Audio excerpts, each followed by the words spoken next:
एक 24 साल की लड़की जिसका नाम नीलम होता है, आज वो बेहद खुश होती है क्योंकि उसकी शादी उसके मनपसंद लड़के प्रकाश के साथ हो रही थी। प्रकाश की उम्र 32 साल की हो चुकी थी, लेकिन फिर भी नीलम खुश होती है। इस बात से वो ज़रा से भी परेशान नहीं होती है कि उसकी उम्र कुछ ज़्यादा ही है। दूसरी तरफ प्रकाश भी बेहद खुश था। प्रकाश नया नवेला दूल्हा बनकर अपनी नई नवेली दुल्हन को लाने के लिए अपने ससुराल में पहुंच जाता है। दोनों साथ फेरे लेते हैं, कस्में खाते हैं जीने मरने की, और फिर इसके बाद प्रकाश अपनी पत्नी नीलम को नई नवेली दुल्हन बनाकर अपने घर पर ले आता है। रात के 9 बजे का वक्त होता है और इसके बाद जो प्रकाश होता है अपने एक दोस्त केशव के पास फ़ोन कॉल करता है और उसको अपने पास बुलाता है।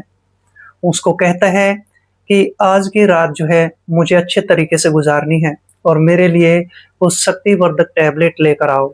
इसके बाद इसका दोस्त केशव एक मेडिकल स्टोर पर जाता है और अपने दोस्त के लिए वो कुछ शक्तिवर्धक दवाइयाँ खरीद कर लाता है और वो दवाइयाँ प्रकाश को दे दी जाती हैं। रात के 10 बजे के आसपास प्रकाश उन दवाइयों को लेने के बाद अपनी सुहागरात मनाने के लिए कमरे के अंदर चला जाता है। दोस्तों, कमरे का दरवाजा बंद कर लिया जाता है। इसके बाद प्रकाश और नीलम के बीच में आज की रात क्या होता है, बहुत ही हैरत अंगेज घटना है। दोस्तों, मेरा नाम है कुलदीप राणा और आप देख रहे हैं क्राइम एबीसी 143। आज की घटना हमारी हरियाणा के पानीपत जिले से है। पानीपत जिले के अंदर ही एक छोटा सा कस्बा पड़ता है और उसी कस्बे में दो भाई रहते थे जिनके नाम प्रकाश और प्रवीण होते हैं। प्रकाश प्रवीण से काफी बड़ा होता है, उम्र में 3-4 साल का फर्क होता है, लेकिन प्रवीण की शादी 6 साल पहले हो चुकी है और जब भी प्रकाश की शादी का सवाल घर में किया जाता था तो प्रकाश टाल दिया करता था। प्रकाश अपनी शादी से इनकार कर दिया करता था। प्रकाश के लिए कई रिश्ते आते हैं, लेकिन प्रकाश उनको स्वीकार करने के लिए एक भी बार नहीं मानता है। दोस्तों, आखिरकार जब प्रकाश की उम्र 32 साल के आसपास की हो जाती है तो घर वाले उस पर दबाव देना शुरू कर देते हैं। उसको कहा जाता है कि अगर तुम इस उम्र में शादी नहीं करोगे तो फिर इसके बाद तुम्हारी शादी होने वाली नहीं है। और इस तरह से प्रकाश के सामने जब एक फोटो रखी जाती है और उस फोटो को प्रकाश देखता है तो देखकर उस लड़की की फोटो को देखता ही रह जाता है। वो लड़की देखने में काफी खूबसूरत थी, काफी आकर्षक थी। उसका नाम नीलम होता है और नीलम जो कि अच्छी खासी पढ़ी लिखी लड़की होती है। दोस्त, इसके बाद उस फोटो को देखने के बाद ये लड़का प्रकाश शादी के लिए मान जाता है।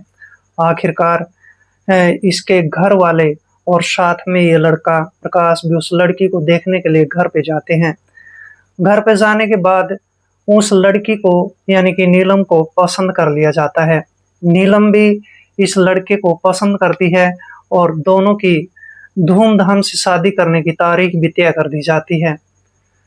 नीलम सोचने लगती है कि उम्र में मुझसे वो काफी बड़ा है, लेकिन नीलम अपने आप से समझौता कर लेती है कि उम्र मायने नहीं रखती है। लड़का हैंडसम है, नौजवान है, काम भी करता है, अच्छा खासा पैसे भी कमाता है।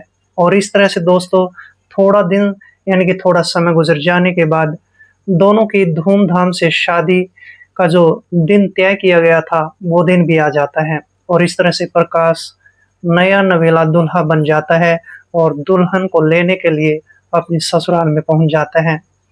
नीलम के साथ साथ फेरे लेकर उसको नई नवेली दुल्हन बनाकर अपने घर पर ले आता है, लेकिन इस बात को कोई नहीं जानता था कि प्रकाश के अंदर क्या कमी है। सिर्फ प्रकाश ही उस कमी को जानता था। आखिरकार प्रकाश और नीलम की सुहाग रात का समय आ जाता है और प्रकाश अपने एक दोस्त को अपने घर बुलाता है, उससे कुछ शक्तिवर्धक टैबलेट मंगवाता है और इस तरह से उन शक्तिवर्धक टैबलेट को वह भली भांति इस्तेमाल भी करता है। और ये सब करने के बाद रात के 10 बजे के आसपास अपनी पत्नी के कमरे में चला जाता है, अपनी पत्नी से बातचीत करता है। लेकिन दोस्तों, इस काली रात के अंदर एक ऐसा कांड होने वाला था जिसके बारे में ये पति पत्नी भी नहीं जानते थे। आखिरकार दोस्तों सारी रात बीत जाती है। जैसे ही सुबह होती है तो सुबह के 8 बज जाते हैं। घर का दरवाज़ा नहीं खोला जाता है, यानी कि इनके कमरे का दरवाज़ा नहीं खुलता है। इसके बाद प्रकाश की माँ यशोदा जैसे ही कमरे का दरवाज़ा खोलने लगती है, तो कमरे का दरवाज़ा खोलने के बाद वह देखती है कि जो नीलम होती है वो अपने बेड पर मृत अवस्था में पड़ी थी, यानी कि वो मरी हुई पड़ी थी।